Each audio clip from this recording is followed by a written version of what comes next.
Uy, be, gala naman tayo minsan. Punta tayo Tagaytay. True, be. Ang ganda ng bagong bukas na coffee shop doon. Ang sarap mag-story. Tara na, pwede ako bukas. Tara na, mga 5:30 AM kita na tayo sa bus station, ha? Baka drawing na naman to, ha? Matutuloy yan, be. Nakapag-alarm na nga ako, eh. Gigising ako, promise. Asa na ba yung mga yun? 6 AM na. Oh, alas na tong bus papuntang Tagaytay, ha? Puro kayo drawing, ha? Teka lang. Ano ba yun? Ano ba yan, be? Bakit ka tumatawag? Ano na, be? 6 AM na. Akala mo pupunta na Tagaytay. Hindi ako pinayagan, eh. Sorry, be. Hindi ka pinayagan o tinatamad ka lang? Baka gusto mo sabihin ko sa nanay mo na 3 subject yung bagsak mo. Ito na nga, be. Maliligo na ako. Wait mo lang ako, ah. Ay, yung isa pa. Hello, be. Di ako makakapunta. May sakit ako. Sakit. Lalong lalala yung sakit mo, be, kapag nalaman ng nanay mo na boyfriend mo yung anak ng kaaway niya. Ay, be, magaling na pala ako. Nakakalakad na ako. Bakit absent ka kahapon, Scarlett? Ma'am, nagkasakit po kasi ako. Nagkasakit? Tinatamad lang yan, ma'am. Papansin talaga tong si Samantha. Nasaan yung ebidensya mo na nagkasakit ka? Meron po akong excuse letter, ma'am. Ay, excuse letter lang? Nasaan yung medical certificate mo? Medical certificate, ma'am? Hindi naman po pumunta ng doktor. Oh, paano ko malalaman na totoong nagkasakit ka? Ito po, ma'am, yung chat namin ng nanay ko. Ito po, ma'am, picture po ng thermometer na ginamit ko. Sus, kinuha mo lang yun sa internet eh. Papansin ka? Kulang sa pansin eh. Ay, hindi ko tatanggapin yan, be. Hindi kita i-excuse. Dapat medical certificate yung ibigay mo sa akin. Aba, ma'am, kailangan kapag nagkakasakit, may medical certificate agad? Paano kung masakit lang yung katawan? Paano kung masakit lang yung puson? Kailangan mo ba agad ng doktor? Hindi kami mayaman, ma'am. Kumain ka na dyan, anak, ha? Ano meron, Nay? Bakit ang dami pong pagkain? Siyempre, anak, malapit na magpasko. Tara, kain na tayo. Niluto ko lahat ng favorite mo. Talaga, Nay? Hay, sana palagi na lang Pasko. Ay, may nangangaraling ata. Wait lang, anak. Nangangaraling po. Ang seselage awetan na awit ang handol sa nga ng Pasko magmalepa joy joy. Merry Christmas po! Galing mo naman! No, ito, 10 pesos. Ayan na! 10 pesos? Ang ganda ng boses ko tapos 10 pesos lang bibigay mo sa akin? Alis na nga ako, kuripot mo. Wow, demanding pa. A few moments later. Okay, class, mag-exchange gift na tayo. Wow, ang bango neto. Thank you. OMG, bagong bag. Alam mo talaga yung gusto ko, ah. Thank you.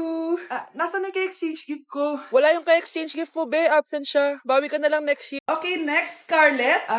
Ang New Year's resolution ko ay ang wag ka jowa. Last year ko pa wini-wish kaso hanggang ngayon wala pa rin akong jowa. Lu, paano ka magkakajowa? Lahat na lumalapit na lalaki sa'yo, nire-reject mo. Kala mo ang ganda-ganda niya. Kung ikaw magiging jowa ko, wag na lang.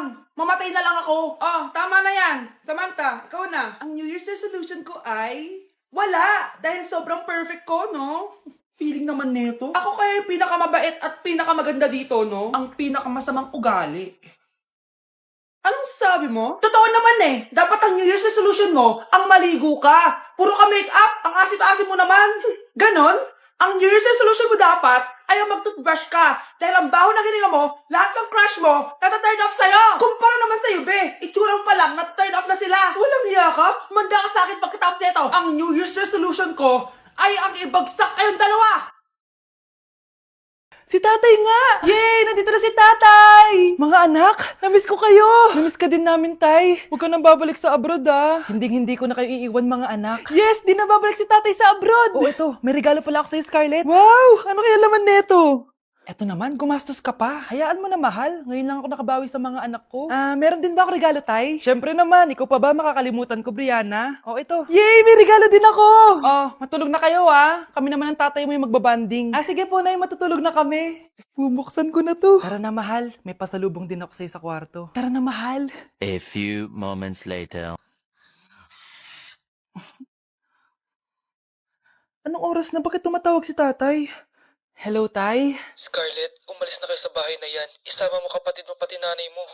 Bakit po? Nasaan kayo? Yung lalaking umuwi dyan kagabi, hindi ako yun anak. Umalis na kayo dyan ngayon na. Nay! Vai RD, manda pra elas.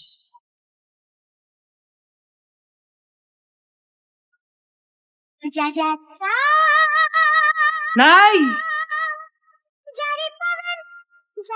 Ano na naman itong ginagawa ni nanay? Ayaw mo tumigil, ah. Ano ba, anak? Panira ka naman eh. Ano ba kasi ginagawa mo, Nay? Nakita ko kasi to, anak, sa TikTok. Ayan, kaka-TikTok mo yan eh. Nasusulog na niluluto mo doon. Ha? Nasusulog na? Guys, sino kumuha ng cellphone ko? Ilabas niyo na. Alinaw talaga ng bago kong phone. Hoy, Samantha! Cellphone ko yun, di ba? Akin na. For your information, binili to ng nanay ko. Tignan mo, 3 yung camera neto. Yung sa'yo 2 lang. Ew. Ay, eto pala. Sorry. Ba't wala dito yun? Lobat na ako. Guys, sino kumuha ng charger ko? Ayan, full charge na. Hoy, ba't nasa yung charger ko, ha? Anong sa'yo? May picture tong charger ko, oh. Ay, eto pala. Sorry. Hoy, B, palagi ka na lang nawawalan. Huwag ka kasi burara sa gamit mo, te. Oo nga, B. Nawawala nga yung panty ko, eh. Guys, nakita niyo ba yung panty ko? Guys, may kumuha ng kidney ko. Ibalik niyo na, please. Lakas ng tama nito. Nasaan na yun? Sinasabi ko na nga ba may kumuha ng kifi ko, eh. Ibalik niyo na yung kifi ko. Kung sino man ang kumukuha ng pera sa pitaka niya ay mapaparusahan. Nay, wag mo nang ituloy. Humanda ka sa akin kung sino ka man. Tutusukin ko na. Sakit ng tiyan ko. Sakit ng ulo ko. Ikaw yung nangunguha ng pera sa pitaka ko? Hindi, Nay. Bakit ikaw yung nasasaktan? Baka may nakain lang ako kanina. Pahirapan mo pa siya lalo. Eto na ang matinding parusa. Tumahol ka na parang aso. Oh, ayan na ang sagot mo. Walang iya ka, Kyle. Ikaw pala kumukuha ng pera sa pitaka ko? Nay, sorry.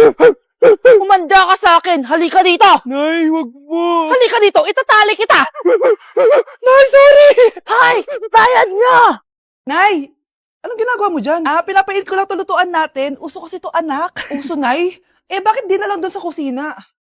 Sa sobrang init ng Pilipinas ngayon, ayan, pwede ka na magluto. Di ba? Tipid sa gas. Grabe. Ang talino mo, Nay. Makakatipid na ako neto. Anak, check mo nga dyan yung sinaing ko. Okay na po to, Nay. Ano ba naman tong batang to? Tanghali na nakahilata pa din. Akala mo siya nagbabayad ng kuryente. A few moments later. Ako kainit. Sinakpan nila electric fan. Ang init na nga sa Pilipinas, tapos mapatid pa electric fan eh. Tay, ano yan? Ice coffee? Mainit na kape to, anak. Mainit na kape? Ang init na nga sa Pilipinas eh. Ang perfect nga nito, anak eh, kasi mainit tapos mainit, di ba? Negative times negative equals positive. Perfect nga, Tay. Enjoy. Hala, late na ako. Ano to? Sinuspindi na ang face-to-face classes sa ilang paaralan sa bansa dahil sa sobrang init. Ano? Hindi yan si Tatay Brianna. Nay, sumama na lang kayo sa akin. Scarlett, ako to. Tatay mo. Ba't parang di mo ako kilala? Gutom lang yan, Scarlett. Tara na, kain na tayo. Bahala kayo! Sige, huwag kayo maniwala sa akin.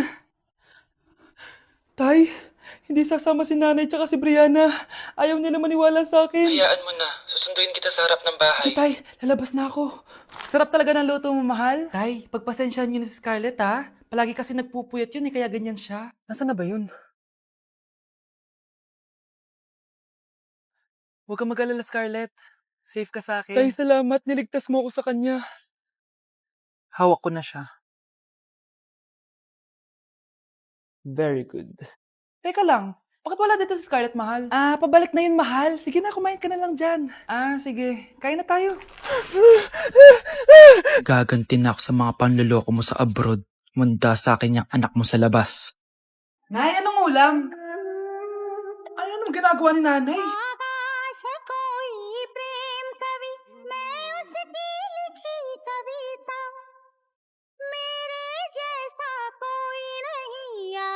जग में युग बीता छू न सके कोई मुझे छू न सके कोई मुझे छूले तो हाय लग जाए अगन छूले तो हाय लग जाए अगन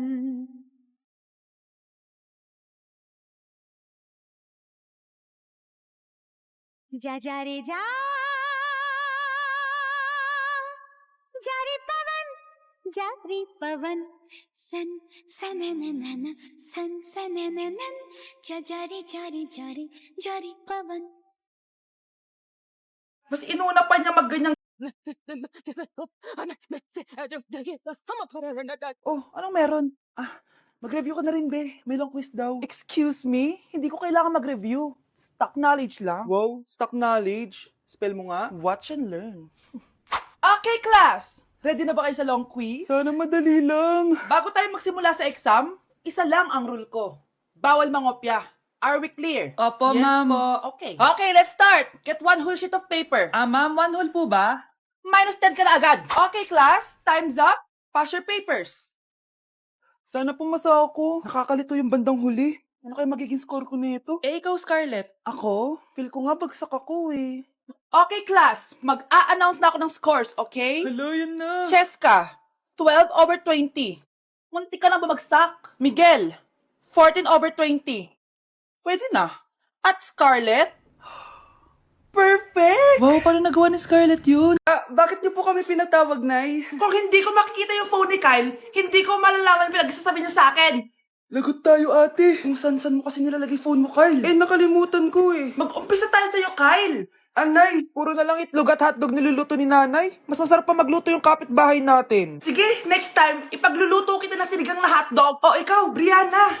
Alam niyo bang nagalit sa akin si nanay kasi dati with high honors ako, di ba? Tapos ngayon with honors na lang. Siya nga bagsak nung high school eh. Oo, bagsak ako. Pero top 1 ako ng kinder. Kevin? Wala akong sinasabi ha. Grabe talaga si nanay. Umaga pa lang galit na siya. Tapos utos pa siya ng utos. Bawal ba magpahinga sa bahay na to? Grabe. Wow, wala ka palang sinasabi ha.